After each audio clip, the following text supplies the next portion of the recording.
Play ball.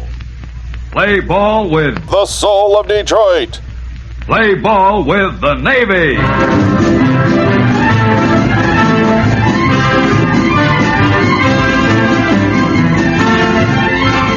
The United States Navy brings you the adventures of the soul of Detroit. And here to tell you about the fabulous and immortal M.L. Elric is his pal, the popular sports reporter Dan Wetzel. You asked it around your country around my face. It's gone. What are you doing? Come on. That is not paid for by them. That is paid for by the people of Detroit. You might be qualified, ML. I'm not qualified for this job. Let me tell you something. You want to go right now? Okay? You want to go right now, All right, boys and girls. It is not Elric. It is Mark Fellhauer with you. Once again, I mean, the show seems to be falling apart at the seams because the usual cast members are spread all over, well, actually all over the globe. Elric is still in Europe. He has sent me, I guess, the new picture of the day. There it is. If you're on Patreon, you can see it. It's just him in front of a generic castle, or I don't know, is that a church or a castle? Church. Is that a church? How do you know the difference between a church and a castle? It has a steeple. I don't know. Well, Here's the church, here's the steeple. Open the door. There's all the people, right? There you go. That's really funny because I'm sitting there going, well, I guess it is a steeple. It's my knowledge of church. And that voice you hear right there is Dan Wetzel, now of ESPN, formerly of Yahoo, formerly of the College Football Inquirer, one of my top 3 podcasts, which is interesting because I work on 3 podcasts, but I put that in the top 3. High praise. Figure out which one's fourth. But Dan's with us as, once again, Elric is over in Europe riding a motorcycle. Shawn Windsor is in St. Louis covering the Tigers. Erika Erickson is somewhere on the beat for WDIV. So thank you for jumping in on short notice. Yeah, well, you know, somebody had to answer the call. Takes a village. It really does. So yeah, a lot to catch up with you on. Because last time I think people have heard your voice, at least on this podcast, was in the podcasting world, and you have left Yahoo, a place where you really started Yahoo Sports, right? You were the first writer. Yeah, first writer. Yeah, we did a lot of planning. Yeah, 20 years, 20 plus years. Don't be so modest. Yeah, I started it. Big deal. Well, there's a guy named David Philo and Jerry Yang. They got about like $8 billion out of Yahoo. I did not. I'm not saying I founded anything at Yahoo. They were our founders. They were our patron saints. So how tough was it to leave there then? I think anytime you're at someplace that long, it's hard because it's like your coworkers become, family. So, really, that's not a cliche. I don't think so. I guess like a family, because you don't really like everybody. Plus, we don't all work in the same office. We don't hate each other like that. Yeah, it's a lot easier. Yeah, I mean it's different, but it's good. You gotta getting out of your comfort zone is a good thing, right? I think that's like there's a book. There's probably a book about that or something. Really? Well, you should write it. No, you've written plenty of books. Yeah, that's some motivational plans from me. You too can be me. Speaking of your books, they're your newest book, and they're how would you describe them? Children books or young adult middle school books? readers, middle school readers, epic athletes. Grades 2 to 8, but a lot of adults like them also because they're just quick. Because they're easy reads. Yeah. Let's not kid ourselves. Most of us are 5th grade readers. People were like, "Did you have to lower your writing style to 5th graders?" I was like, "I work for Yahoo. Are you like?" What? I wasn't really trying to overwhelm anybody. So those are selling well, and the newest Epic one, Athletes. Epic Athletes, is on Caitlin Clark. Yes, that's our 11th edition. You've interviewed her, right? Numerous times. Because I've seen you write about her a lot. Not numerous times, no. I did not, there was no, I didn't sit down with Caitlin Clark and to do this book. They're like I said, they're designed for middle school kids. There's a lot of Caitlin Clark material out there. So it's not like a heavy duty biography. It's more like, you try to do some general themes and tell about what she was like, mainly as a middle schooler. That's what the kids really like. So the librarians, the book it's hard to get anybody to read. Okay, I gave up on writing adult books because forget it. Really? Yeah. You got a lot of that's kind of sad. Why? Adult sports books. They're not. No one's reading that. They're not. How many 45-year-old guys reading books? See one at least in this room. I could have sold it to you. Yeah. Not many. Anyway, the kids they will read, but mainly it's like librarians love it, teachers, parents, because it's like, okay, kids on TikTok all day, Fortnite, whatever. Maybe they gotta read a book. Maybe you'll read Steph Curry, Patrick Mahomes, something like that. Hey, out of all of them, which one has sold the best? It's kind of a gauge on who kids like. Because I have a daughter who's 11, and she comes home and she goes, all the boys at school ever talk about is LeBron James. Yeah. I'm like, really? LeBron James? He's kind of old. And then she's like, well, they also talk about Messi, too. Yeah, I think Messi might be number one. Well, it's worldwide. Yeah. Well, I don't know how many. You're worldwide, Dan. I don't know how many we're selling down in Rosario, Argentina. You're not huge in Spain? If they want to buy it in his hometown, we'll get one to him. That might have it's Steph Curry or Lionel Messi. LeBron it does sell very well. Patrick Mahomes, Kevin Durant.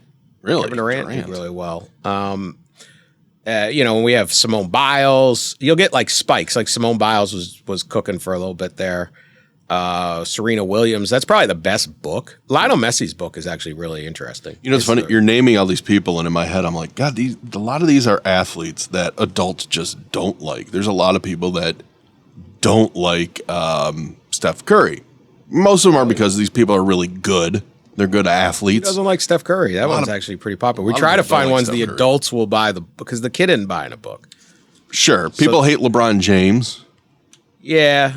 I mean, most of this is based on their success, and which is why Caitlin Clark fits in perfectly. I'm surprised at the people that do not like Caitlin Clark. And it's become this really interesting issue in the WNBA where it's this battle between Caitlin Clark and Angel Reese. And it's been making headlines because they played each other. There was a foul, which got blown out of proportion by everybody. And now there's a full-on investigation into racism in the WNBA. Which, the thing about the WNBA to me is it never seems to be about basketball. Huh. It's this racism issue. It's, the Chicago Sky didn't play the national anthem is a new one.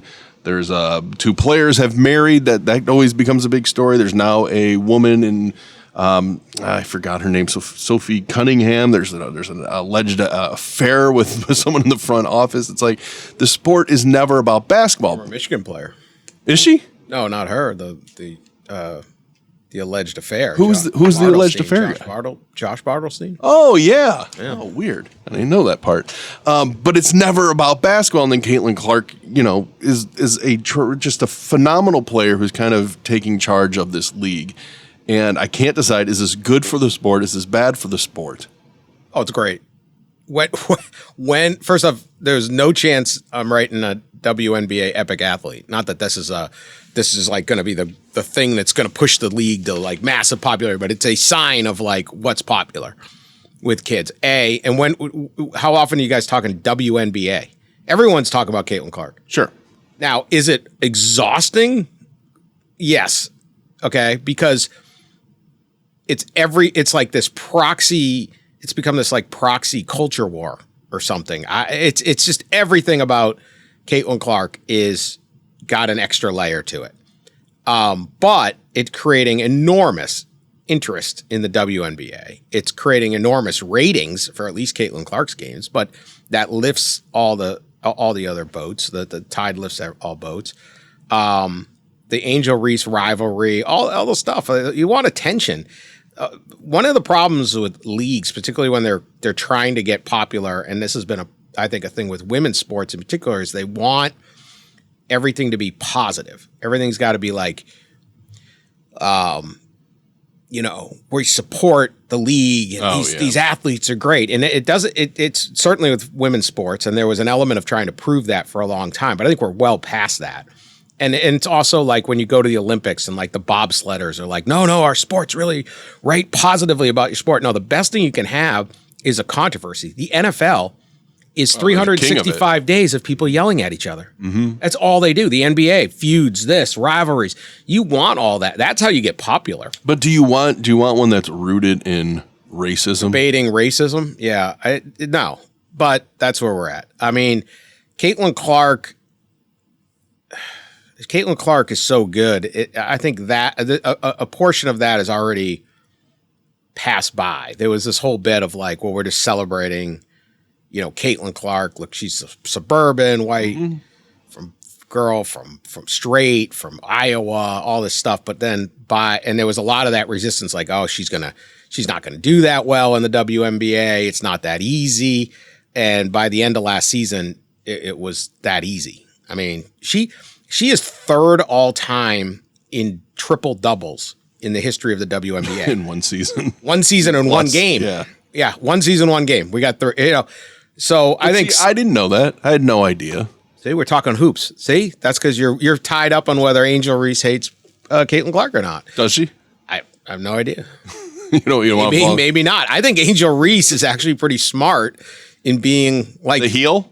Be the heel or the hero and make the other one a heel, right? Because the heels have fans. Yeah, but at one point, well, and maybe it is the whole black and white thing, but at one point, isn't she going to have to, I don't know, I feel like Angel Reese doesn't play it as well as Caitlin Clark does, and maybe that's because she plays the heel role. And what I mean by that is a lot of her statements and past actions just, and maybe this is my perception of it, just seem to be jealousy.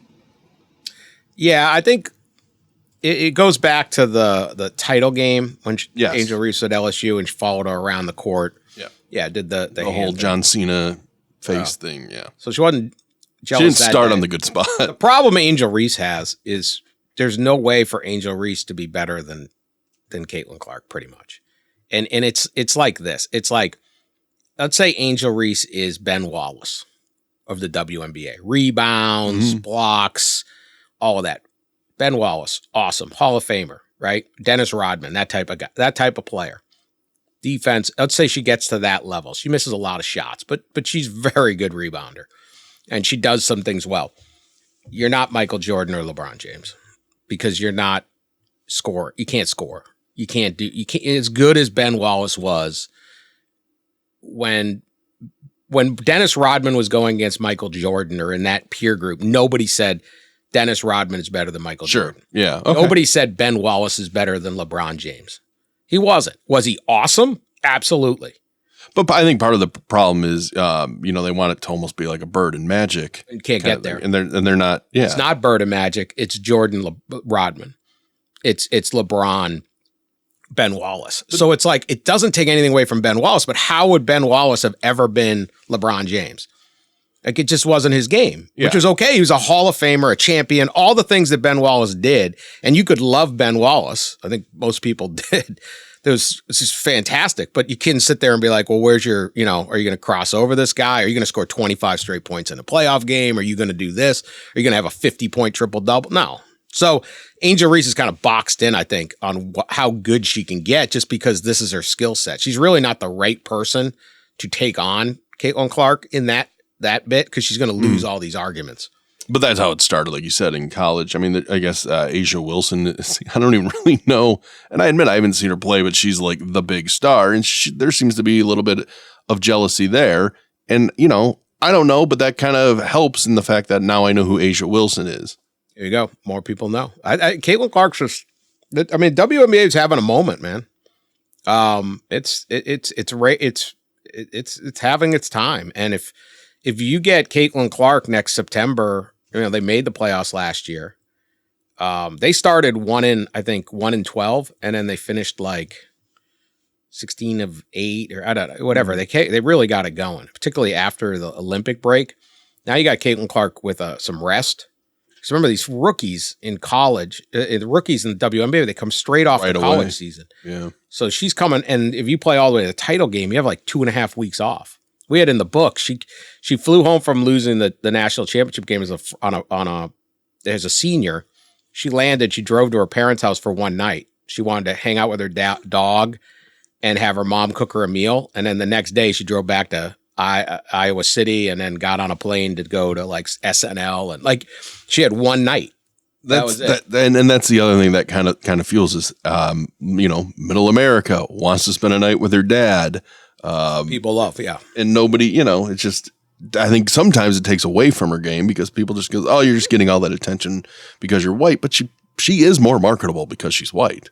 She's marketable. I mean, that's just America. But you can be incredibly popular. I mean, Michael Jordan was.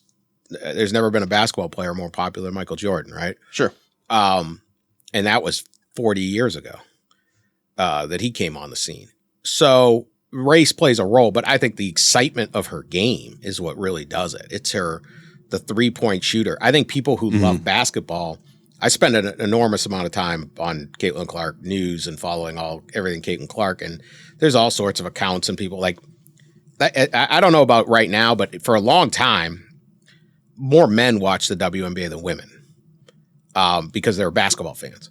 And so in the summer, there's a lot of men that would not obviously as many as the NBA, but there's a lot of people just love basketball. They would just watch the WNBA because it's really not that. It's a different level of game, obviously. Yeah. It's a different game, but it's still basketball. And if you love basketball, that's your favorite sport. And it's August and there's nothing else. You're watching the old Minnesota Lynx and these things play.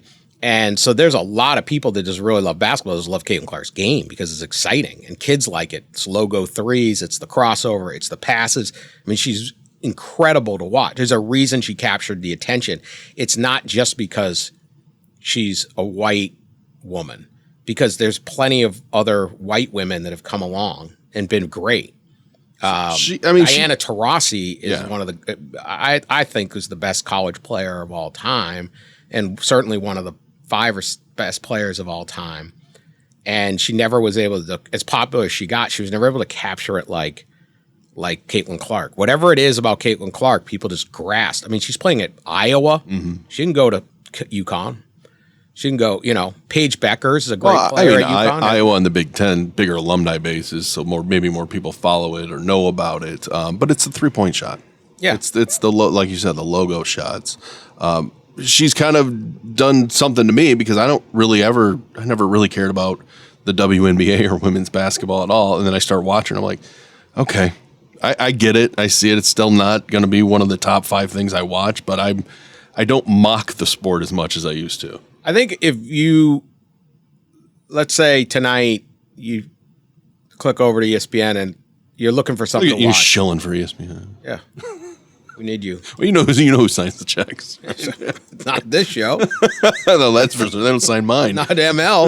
I tell you that. She's an amazing content creator. I mean, everything she does. This whole new battle with every time she plays Angel Reese, there's going to be content. Well, they opened the season with them for a reason. Yeah, like WNBA's like, oh, this content. Who'd you put up? Who'd you match in the opener? You do control the schedule. Oh man, then they end up though. It kind of bites them in the ass though because now they have to do this whole race inquiry and then race gets inserted back into it. Yeah, it's that's like a weird one. They're never going to be able to escape racism. It's really, the WNBA is a political league. It's always been a very political league. What do you mean by that? Like they actively discuss politics. Always. Well, the NBA does. The NBA does, but not to that level, I think. And so it's just always been a political league. So why is that? I don't know. Maybe it's just who plays in it, who's the fan base. For a long time, who funds it. Mm-hmm. I don't know. I think it's just it just was what it was. And so as one political bent was mainly into the sport, and that's what they went to. So it just was, and so it gets in on all that. And Caitlin Clark, and so, I'll be real. I have I highly doubt in this day and age when someone says there was somebody yelling, or we're not even really sure what they're investigating. There seem to be like some social accusations. Accusations of what exactly? Like everyone has got a cell phone out. Yeah. It just doesn't. That investigation, it should be done by now. You can't stand in the middle of 18,000 people and do something abhorrently racist at Angel Reese and not have anyone react. The other people, it's like, you think everybody there just be cool was with like, it? yeah, it's cool, man. Just bash Angel. No, like, did they boo? Sure. But WNBA crowds are families. And I mean, still extremely, I mean, it's just unlikely. But, you know, all right, they're going to investigate. We'll see how long it takes, all that. But, yeah, that's kind of where you're at with the league. It's got to figure it out, and it has a whole bunch of new fans who view the sport maybe differently. And maybe it's just fans who are now like, hey, I'm just a basketball fan. I'm not saying me, but let's say this person is like, I love Caitlin Clark. Like, I got friends, they're 50-year-old guys that are into watching Caitlin Clark. They're Caitlin Clark fans. So when you go to a game, right, you go to the Piston game, you boo Jalen Brunson. Yeah. You scream at Jalen Brunson. I'm still swearing at Jalen Brunson. You come up with nicknames. From Villanova. Yeah, or LeBron, or LeBroom. You call whatever you want to do. You yell at him. You say you're a flop. You get all over him. That's the sport. And now those people who are just basketball fans are showing up at the WNBA, and it's like, hey, you just knocked our best player, almost got in a fight with you. You're going to scream at him. Yeah, boo, all this stuff. And it's like, that isn't the vibe. Well, I think there's a little kid glove vibe because they're women. Yeah, and they're not. That's just not how the sport was. Yeah. You didn't get that angry, because I think it's a disservice. Because I actually think Angel Reese is not like, she's fine. She didn't seem upset about. She handled it perfectly. She didn't say she got. Did she even say she heard anything? I don't even know. Maybe she did. What you mean? Just all of it. No, Angel Reese was fine. She's like, I think she knew she flopped, and her reaction was a little bit WWE, which is I have no problem with. And then after the game, she said, "It's a basketball play. It's over. Right. Whatever." But I do find it hard to believe that people started throwing the N-word at her or attacking her as that happened. I don't believe it. I just don't believe in this day and age. There's no camera and no other people in the crowd staring over. Right? There's no reaction in the crowd of like, what are you doing? Yeah. Because I don't really know that, like, I'm not saying there isn't racism in America or there isn't this or that. Obviously there is. And I'm not saying that people wouldn't say that stuff or tread on that, but not openly, publicly in the fourth row of an Indiana Fever game. Yeah. And everyone around it being okay with it. Yeah. Yeah. Well, she's a content creator and also the other content creator in the world of sports. And this is another guy. This is, you've opened my eyes to something with this guy, and it's Bill Belichick and everything that's going on with JorDon Hudson, his 24-year-old girlfriend. And JorDon. Well, that's her name, right? I mean, when I read you guys do it because Brandon. Well, no, but it's spelled, it's J. Oh, yeah. Jordan would be D-A-N, not D-O-N. So okay. it's JorDon. I'm not on a first name basis. Hudson.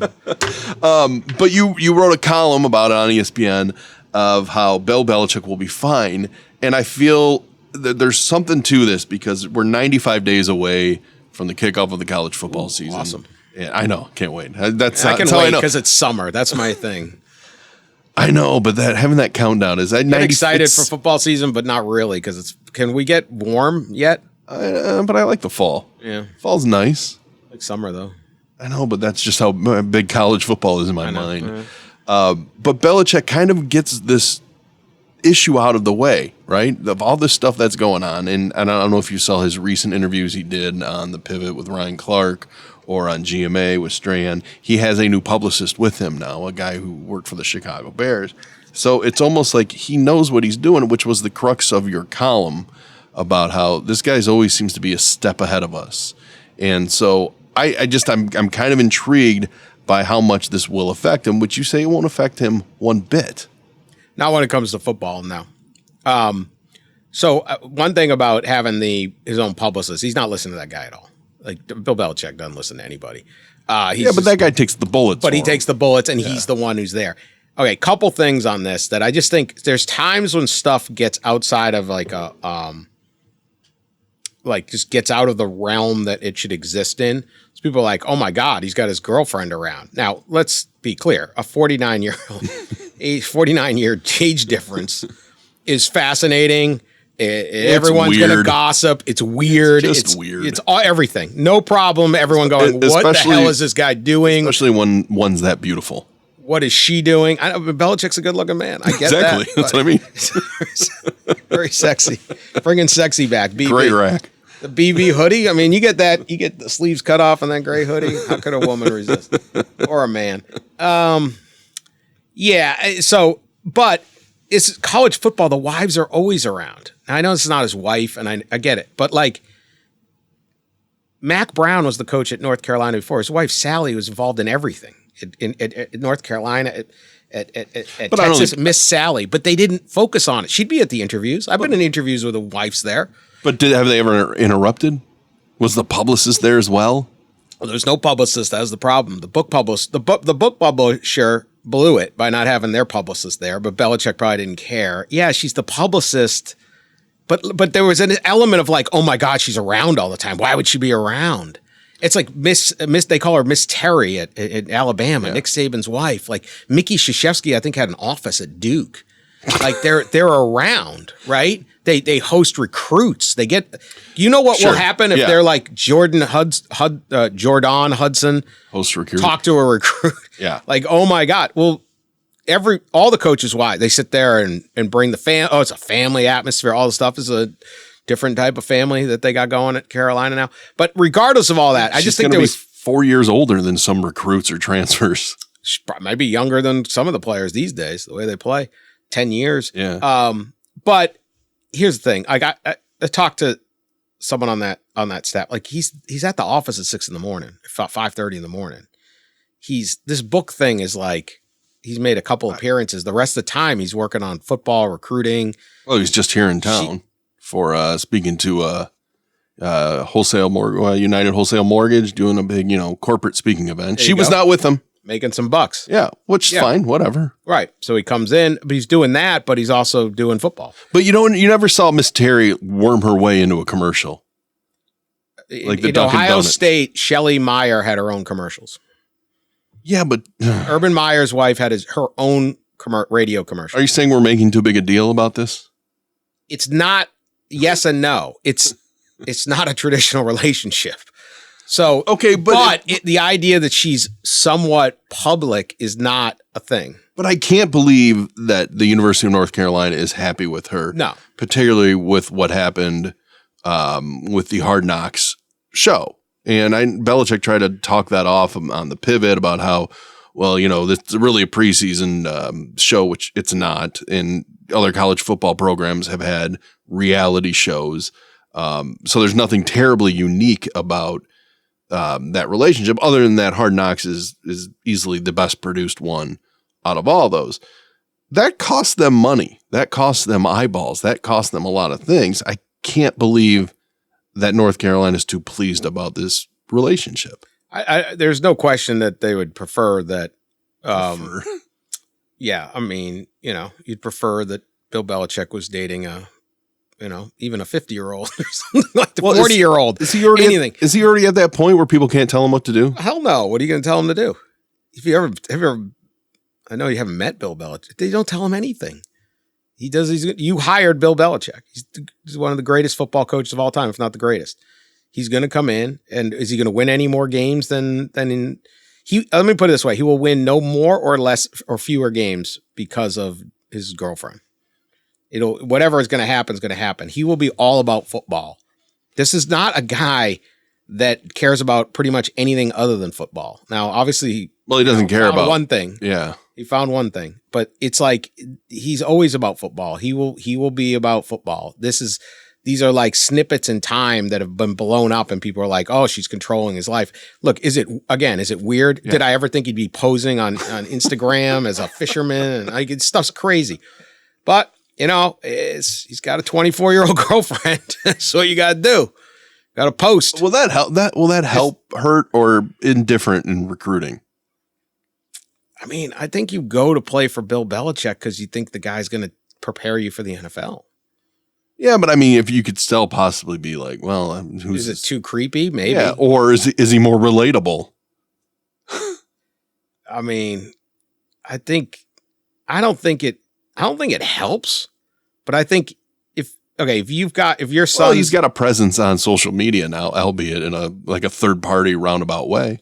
Is a presence. I mean, everyone's talking about him. Yeah, but I don't think it helps because there's definitely going to be some parent who's just like, yeah, I'm not now. There's a mom out there going, no way. We're not doing that. But I think most people, it's like Bill Belichick's going to come in and say, hey, look, you're a 5-4 star quarterback and you want to play in the NFL. And I took a 6th round draft pick and helped make him the greatest quarterback of all time. Okay, I can coach any position. I know I coached this guy, this Hall of Famer, this Hall of Famer. We're going to do this. I will prepare you for the NFL. This is a business relationship. Like, do you care if you work at a company? Do you care if like the guy who owns the company, the older guy who founded the company, but he's great at getting you in places, is like what his personal life is? Or do you care that your boss can put you in positions to succeed? Yeah, but I mean, flags would be raised if that guy started dating someone that's 50 years younger than him. Dude, what's up? You know what I mean? You'd have to start questioning, okay, where is your heart? Where is your focus now? Yeah, I don't worry about his focus not being on football. I just don't. This guy didn't change that much. He's I understand it's obviously of great interest to him. A part of his life that we never thought was of big importance to him is now of big importance to him. But do you think he'll be at Carolina for, I don't know, 10 years, or is his goal to get back into the NFL? Well, he's 73, so not 10 but years. He's a youthful 73. He's dating a 24-year-old. That at least takes 10 years off. That's true. I mean, 7 years. I can see him coaching till 80. I think if he's having success and the NFL comes and asks him for a job, he'd go back to the NFL. I think he'd go back to the NFL right now, but at the drop of a hat. Yeah, but that isn't available, and I think he wants to coach a team, and I think he's going to enjoy it. He's always been known as a teacher's coach. He's a fascinating football guy. I know this isn't a football podcast, but I mean, I had a guy once say he's the only person in the NFL that could be an assistant coach at every position. Like he loves special teams. He can coach every position on the field better than your assistant coach. I mean, some line like that, and maybe but he just knows. I mean, this is him. Now, he wasn't the best at drafting players. That was kind of some of his mistakes. But all the different offenses, all the different stuff. I mean, the guy is obsessed with football. Even though he's got a 24-year-old now. I mean, that's why the question. So you think he's just sitting around like? No, but that's why the questions pop up. Chocolate-covered strawberries every morning, and he's getting out of bed at like 11. Maybe. I don't believe. No, but oh boy, but if she's, I don't know. There's something to the distraction issue, and it's a new relationship. Period. It's been a couple of years. Yeah, but it's still new. The whole thing's crazy, but the idea that he would sit there and be like, "Yeah, my team's not going to be prepared. I'm going to get my ass kicked by Clemson." Sure. Well, he's got the distraction talk. They say he's in the office at 6 in the morning, yeah. 5:30 in the morning. So he comes to work out. She's not there. Are you certain about that? Well, not much. Is she allowed to be there anymore? Could North Carolina say? No, they're not banning her. It's Belichick. I mean, you got to deal with Belichick with kids. Belichick is terrifying. You think someone at North Carolina is going to stand up to him? Of course not. No, it's kind of like, well, I don't want to equate the two, but look at Paterno and what happened with Sandusky. I mean, part of the reason Paterno didn't do anything is because he's Joe Paterno. He was almost untouchable. Who's going to tell Paterno to get that guy out of your football why offices? Does this guy still get to use your locker room? With the accusations and stuff, because no one would tell the great Joe Paterno that. How do you think Carolina's going to do on the football field? Do you think are they going to be a playoff team? If they're a playoff team, it would be like 2 or 3 years. It's hard in college football to get better as a program. It's really hard. Like you can get to 8 and 9 wins, but it's really hard to all of a sudden be like an 11-1 team. Well, you have to be an 11-1 team anymore. No, you don't. That's going to help them out, but it's really hard if you don't have that. It can happen, but like you even take like Mark D'Antonio is as good of a college football coach as I've seen, and he had some incredible years at Michigan State, but he couldn't get them to 11-1 every single year. Why do you think that is or was? It's just back then, particularly, it's a little different with NIL now because money matters more, but just the institutional forces of recruiting and the brand. You know, a kid, you grow up and it's like, where are you going to go to school? What are your offers, right? Like, you know, you're walking the hallway, you're a sophomore or junior in high school, or you're talking to people around town, like, oh, I got a Michigan State offer. Oh, it's awesome, man. You must be great. It's fake. Oh, Michigan came. Oh, Ohio State's here. Oh, Nick Saban flew in, and all of a sudden you're gone because it's like it's just that perception of better, even though it's not necessarily better. It's self-fulfilling, right? You give any coach a bunch of 5-star players, they're going to get them to the NFL. But is that perception, and so it's really hard in recruiting to overcome that. Now, with money being more of a factor, and you sit there and go, "Hey, man, you know, we'll pay a little extra for you, or we'll do this." You know, you can have a thing, but like you take a D'Antonio, as good as that guy was in building a program and his incredible success that he had, it's still he didn't topple. He beat Ohio State a couple times, but he didn't topple them. He certainly had his way with Michigan, but at some point when Michigan got organized, Michigan was going to come back over the top of them. It's just a weird sport that way. You mentioned Saban again, and it made me think about he's back to fixing the sport because, of course, the sport is horrible. The sport is broken. It's just a total disaster. Of course, that comes from people who benefit the most financially from the sport. Yeah, it's a disaster. It's terrible. Is anything going to come of this Trump, Saban, I don't even know what they call it, like a task force on college sports? I don't even think there'll be a task force. I don't. Will they do anything? No. And what is Saban's big problem right now? It's not like it was when he was there. I don't know. I mean, That's look, not there's an argument though. There Dan. are arguments like, well, you know, these kids can transfer too quick. Yeah, it's true, but a federal judge ruled that. Or, you know, it shouldn't be about this. What my favorite is when they tell you what it shouldn't be. It shouldn't be about this. Yeah. Says who? You know, are there problems with the sport, or do I get fan frustrations? Sure. All that, absolutely. But the most powerful person in college football is Brett Kavanaugh of the Supreme Court. And he's the one that has the most interest in college athletics, or at least displayed it in his writings and his opinions and stuff like that. And he is absolutely adamant that he believes in something called the Sherman Antitrust Act. And I don't think most of these coaches that want to fix the sport or tell you it's so terrible are aware of such a thing called you can't, how do you tell a 19-year-old they can't make a living? You can't. Well, the only way you can tell them there's guardrails or parameters in the kind of living they can make. Not really. But only if they're employees. If they're employees and you collectively bargain with them. So they don't want to make them employees. Will that ever happen? Is that the only way the NCAA saves itself? I think I don't think it will. I don't want to say ever because it's a long time. I think that there are two things that have to happen. They either have to do that or they have to just stop freaking out about everything and just say, oh, you know what? This is fine. The sport is great. Well, I've never seen a sport run its ass down more than this thing. It's great. I've had Michigan fans go, I just can't stand this modern era of transfers and NIL. You didn't win the national championship without it. No, retaining those players is why Michigan won the national championship. And why did Ohio State win? They kept all their players. Everybody. Yeah, and added a few. But there were 3 schools that could win the national title 6 years ago.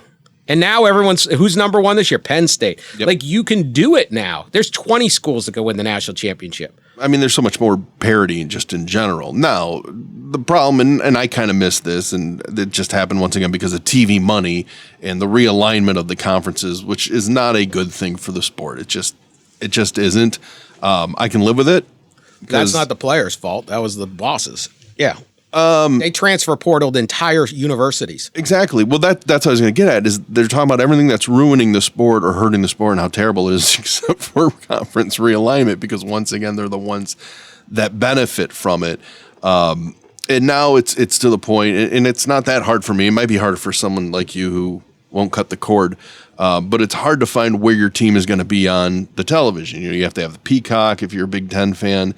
And now that's kind of spreading into the NFL. Yeah. Where, YouTube is going to air their first NFL game worldwide. I think is it the game in Brazil? One of the first games. It's going to be on YouTube. Exclusively on YouTube? That's a great question. Oh boy. I think it is. Is it exclusively on YouTube? Except in the local market. When I was at Yahoo, we had a couple exclusive global games. The London games. Yes. Where did it air? On yahoo.com, front page. When? I was maybe about 10 years ago. Did anybody watch? Yeah, people watched. We were so nervous because did you ever see Silicon Valley, the show? Yes, and remember that the whole thing crashed. They had some big launch, and then their big launch crashed. We were all like, "Oh my god, it's going to crash!" How did it play out? It went pretty well. People loved it. Good. It was a good visual quality. Well, do you think? We had Baltimore versus. It was a Jets Jacksonville game. There was a Baltimore Jacksonville game. We would go cover it and like hype it up like it was the Super Bowl. It was like Bills Jags. It was like terrible game, and we're like writing like 10 stories. It was a fascinating game. God, I have no recollection of that whatsoever. Probably because the Lions weren't in it, and now to watch the Lions, you have to have.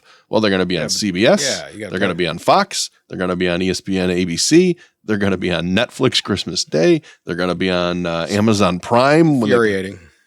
You know why? Because you'll pay it. My dad is 80. He turned 88 last week, and so his last year. He's on. He's retiree. We cannot have all these channels, right? We just can't afford all these channels, and. I said, we're not doing, he doesn't have Amazon. So I'm like, we're not doing these Thursday nights. I go, you didn't used to watch Thursday Night Football, right? So just deal with it. You're just not getting that one. And then he got to the playoffs and they had the game on the Peacock. Yeah. Right. Kansas City's playing. And he just was like, I want to watch this game. I mean, what do you tell an 87-year-old? You can't watch the game. And I'm like, nah, we don't want to sign up.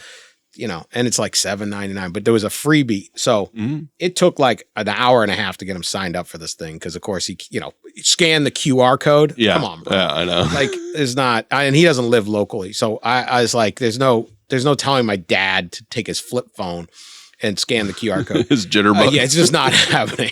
So, we finally get this thing on, then we cancel the next day. But he's like, I've been watching the NFL for 73 years. Like, why can't I get a free coupon or something? We'll do it.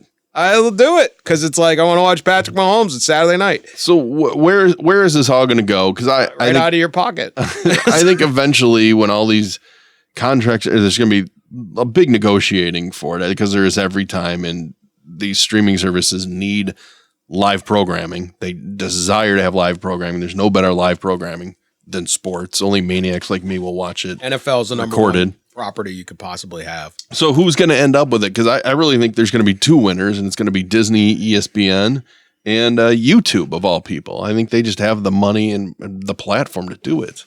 YouTube's platform is astounding. It's just an incredible ability to just take all of these different, young kids are on it, their demographics, their numbers, everything about them. Speaking of young kids.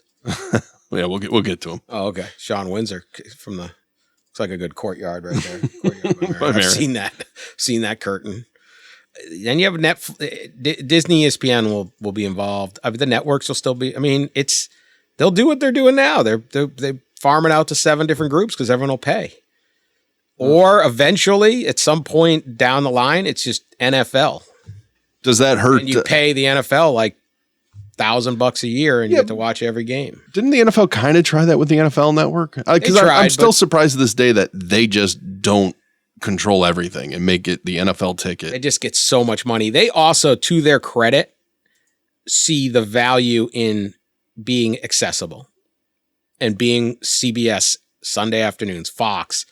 Unlike MLS. MLS is killing itself to me.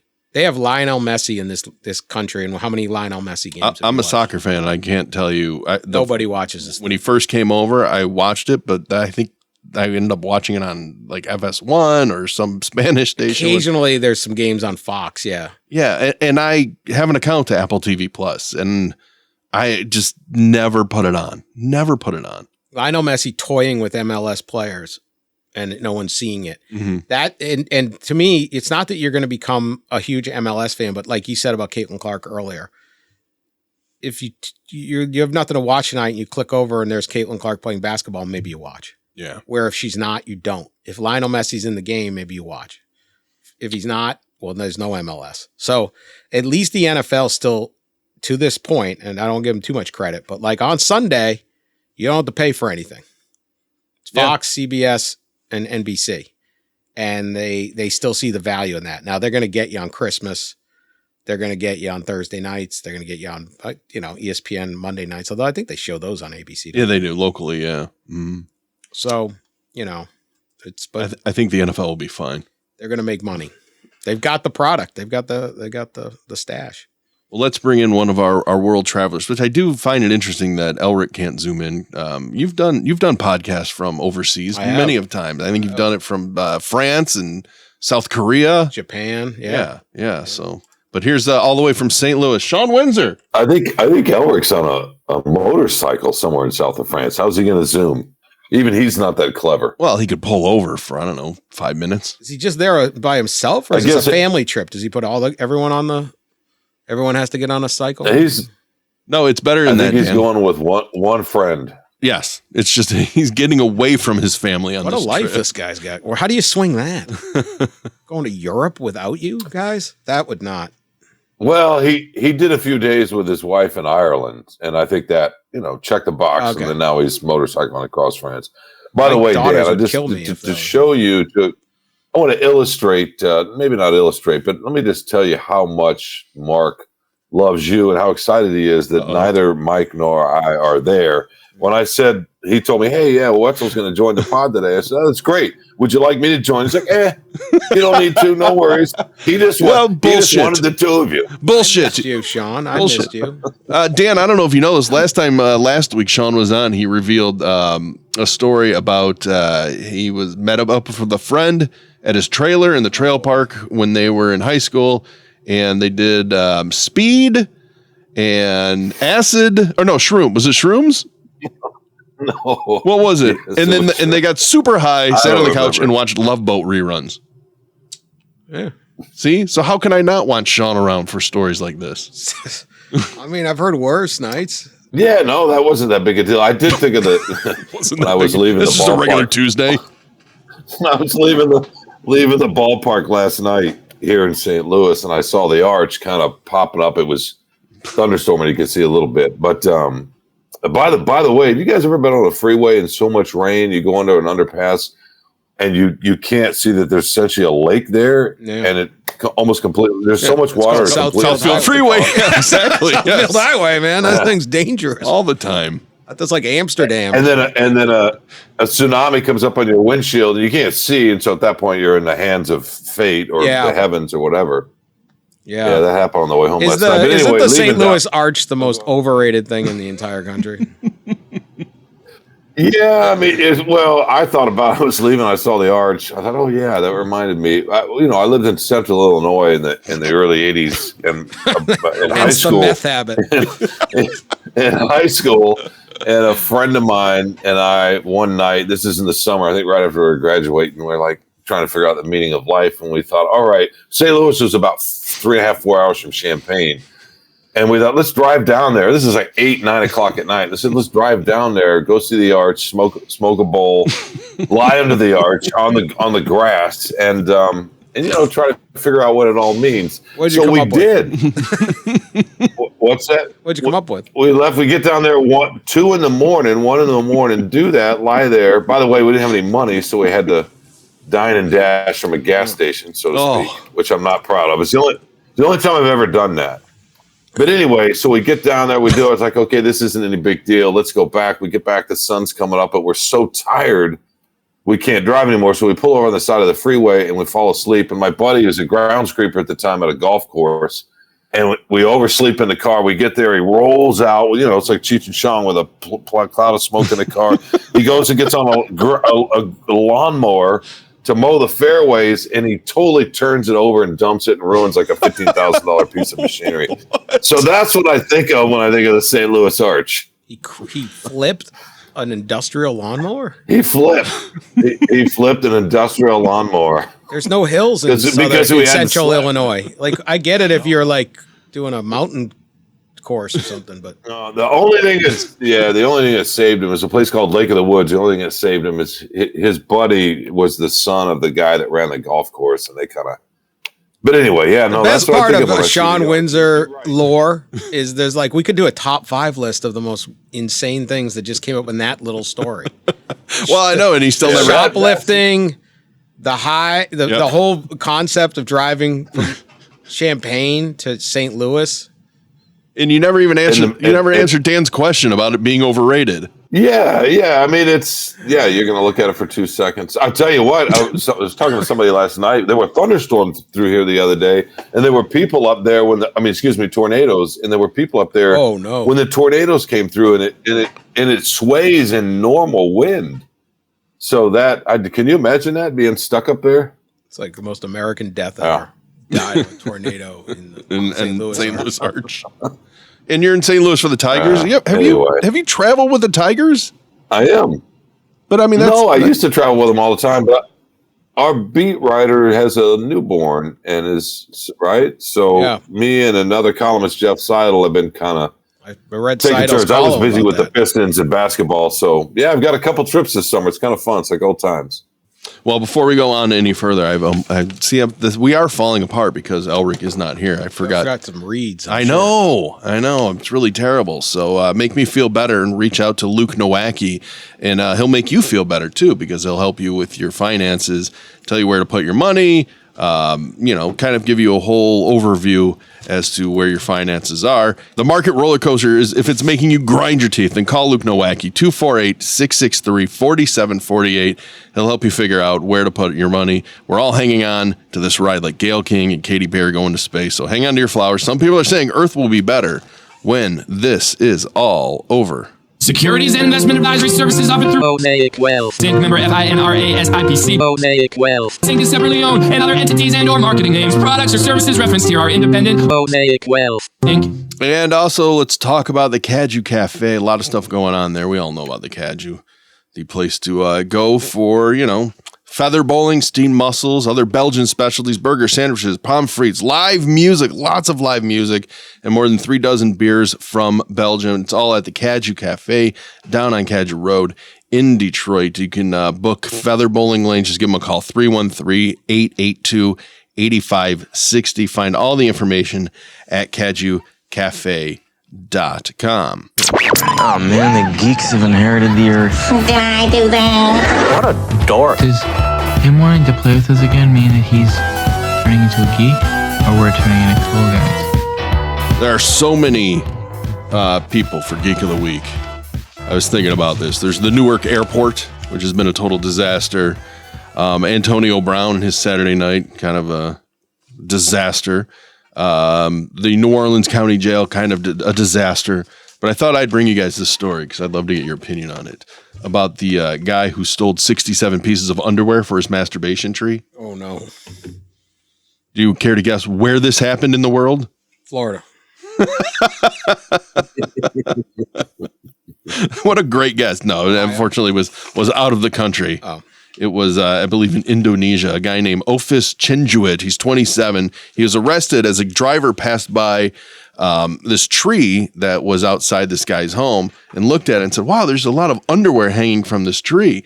So what happened was this guy, they went and talked to him like, what's up with all this underwear on your tree? And he's like, well, when I was drunk, I would go and sneak into people's house and steal their underwear.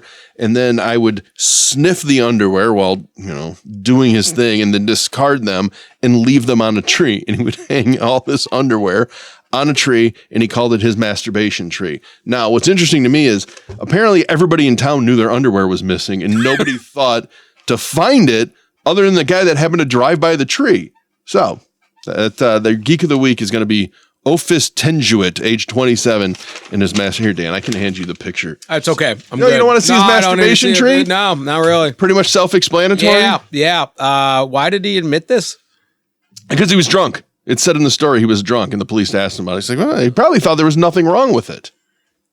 Sean, have you ever had a masturbation tree? I cannot believe you just asked me that. That is well, with you never know.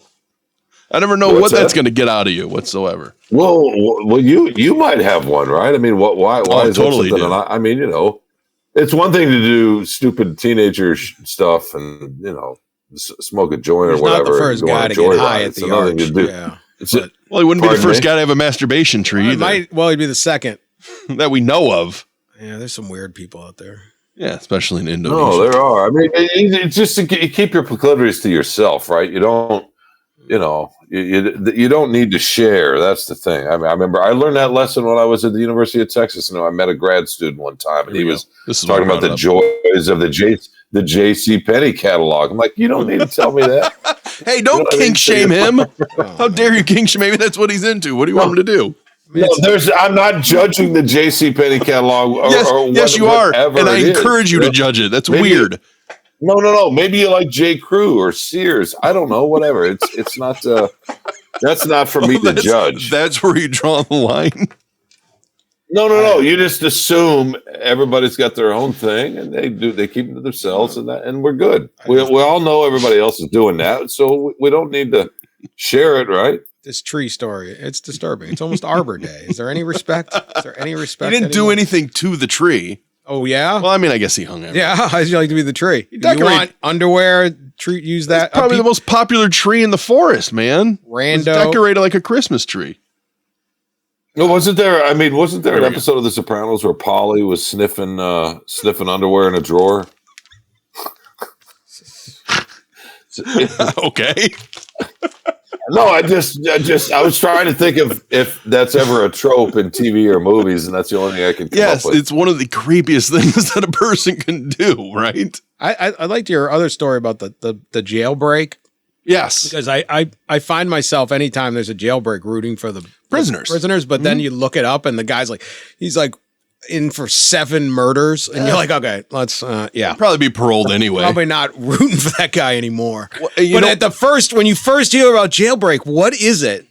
What in human nature makes you go, oh, that's awesome? Well, because you don't want anyone to be caged, right? I want that guy caged. He killed 7 people, allegedly. Because yes, I want some of these people caged. Well, maybe it's because they're doing what seems awesome. Thought was insurmountable. Do you remember the guy that climbed? There's like a little portico that entered back into the prison from the yard, and he climbed up it with his hands and his feet. Yeah, you remember that guy? That's just an amazing feat of athleticism. Yeah, Andy Dufresne stuff, man. Yeah, well, he played the long game, but you kind of got to admire that too. His ability to know there was going to be a thunderstorm and then time the thunder to hit that was amazing. That's the most ridiculous part of a great movie. And how did he get the poster back up? Oh yeah, how did he? Yeah, that's a big. Miss Fussy I hate Britches? to ruin one of the greatest movies ever made, but I have issues. Watch that too. This is what I do instead of watching Tigers baseball. I watch Andy Dufresne is on every night. Anyway, I don't know what it is. I still always root for the prisoners, and then I look up what the prisoners did, and then I'm not so excited. It'd be one thing if it was like the guy got caught with a dime bag or something like that. It's like, okay. Yeah, but you wouldn't bother escaping then. No, you probably wouldn't. Now the 10 guys that are gone, they caught 3 of them right away. New Orleans has not found the other 7, or not even close to it right now. And to your point of rooting for the escapees.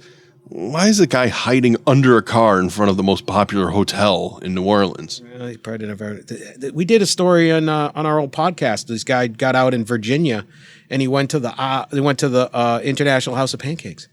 Oh, like a block away, and they're like looking for him, and he's sitting there with a stack of Moons Over Miami or whatever they got up there. I don't know. You would think he would say, "Well, I didn't go very far. I was going to come back." Just wanted breakfast. Right? Isn't that I don't reasonable? think the judge will really. What? You make the effort to break out. Go. Yeah. Get as far away as possible. Yeah. Doesn't it tap into our? I mean, it's the reason we created rock and roll. It's a middle finger to the man. It's our basic fundamental libertarian anti-authoritarian impulse, right? I mean, that's why we love it. Yeah, I'm all for that, except when you murder people. For sure. But I'm on the side of the man. But there's you see a cop chasing somebody, your instinct is you're always gonna pull for the guy who's running, unless you know the story. I don't know about that. I root for that. It's something about the jailbreak. Now I root for the cops. Yeah, and the chase you kind of root for the jailbreak. Cops, you just feel like they spent a lot of time. They outsmarted the system, right? Yes. So it's kind of that system didn't seem to be too smart down in New Orleans. No, did you see it said they're like too easy, but it was like T.O. Yeah, it's really the education system is the root of the problems. I think that's a good place. I've never broken out of prison. I've never been in prison. But have you guys ever spent any time in jail for like unpaid tickets or I've anything? never been in jail. I've gone to court twice, one for public urination, one for noise violation in Ann Arbor. So those are the 2 times I've been to court. I've been detained. Stereo? Huh? No, we had a party, a house party in Ann Arbor. And it's funny, I was a freshman in college. My brother lived with me at the time. He was a senior. And that's when I learned, like, wow, a lot of wisdom with age, because as soon as the police show up, everybody scattered except for me and 2 other people who were just standing out there, you know, like idiots. So the cops were like, all right, do you live here? I'm like, yeah. So I'm the one that had to go to court where everybody else hid. My brother hid. What was the public urination? What was the public urination? I was in Ferndale. That was just outside a bar. Come on, man. No, I was young. It's like 20. Boy, I would have been about 22 when that happened. No, I'm not proud of it. It just happened. Well, I've been there to interview people, and that's enough. I know one thing. That is the one hotel you don't want to check in on. Have you ever been detained, Sean, at least? Have you been in jail? Look at that smirk. Really? What was that time he had just trafficking for drugs through hours, Mississippi? For a few hours, maybe. Yeah, for a few hours. Can you divulge what it was? Yeah, it was traffic stuff. I had a motorcycle that had a missing tail light, and I don't know, the muffler had a hole in it. It was a 250 Suzuki Enduro sort of street bike, but also off-road. Not that I ever rode off the street, but it just had some issues, and I was, a waiter and in college and didn't have the money to fix stuff, and I got pulled over. And where were you? They took in Austin, Texas. Did you have to join a prison gang? Did I have what? Did you have to join a prison gang? No, Did you create a shank? I had a couple of beers in me, and they didn't breathalyze me. So, but my buddies got together and raised whatever it was and sprung me out. That's good, guys. I was there for 3 or 4 hours, and the room was spinning. I remember that because I'd had a few beers, but it's Texas. I mean, when I first moved to Texas, that's like the state I'd least want to go into. You could drink and drive. Exactly. You could drink and drive legally when I first moved to Texas. No, they'd sell them on the road with the ice. You could have a open beer in the car. Really? Yeah. And the gas stations would sell them, and you could just stop and get gas. Yeah, I've seen that. You'd be driving down the freeway, and you'd look over in I hate to say pickup truck, it's a cliche, but it was often a pickup truck, and the guy would just be casually drinking a beer, driving. Can you not? Yeah, that was Texas. Well, I guess it'd be open intoxication now, right? I wouldn't recommend it. I just wondered, if you're not drunk, can you not, like, if you're on your way home? I don't. Yeah, they trusted you.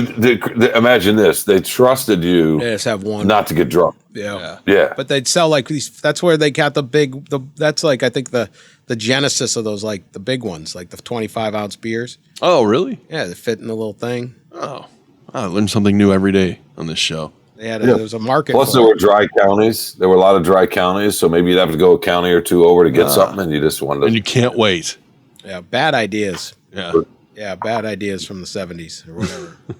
Well, let's leave it on that teachable moment. Thank you, Dan, for coming in on very short notice. You're welcome. Thank you, Sean, for zooming in. It's always better when Sean's on, though. I know. You got to admit. I know. The show got a lot more interesting. I'm just a boring guy sitting in a Marriott across from an airport. That's where the stories come from, though. At airport Marriott bars. Well, please rate, review, maybe not this episode, subscribe. If you want to see us, I don't know why you'd want to. Every time I look at myself, I just see this giant scab or zit that I have between my eyes now. Join our Patreon. I see the chin. Which one? All 7 of them? Mine or yours? I said chins. Yeah. Chins. Yours or mine? You hide yours. You're smart. You hide yours with a little salt and pepper there. It's nice. A lot of eye candy on this. I know. I don't know why anybody would want to watch it. Well, we're not even talking about Dan. I know, right? No, this is a handsome trio. Yeah, really. Please. Something else. Bunch of jailbreaks. All right. Join us next week. Thank you, everybody, for being with us. And Sean, you want to do the honor since you're here and I need a second? Cyrus, take us out. Can you dig that? Can you dig it? Can you dig it? What have you got for us next week? Next week, I'm going to tell you about a screwball to end all screwballs. This character's name was Shawn Windsor. And before he finished one of the shortest and wackiest careers in podcasting history, The Yankees and yours truly were pricing straitjackets.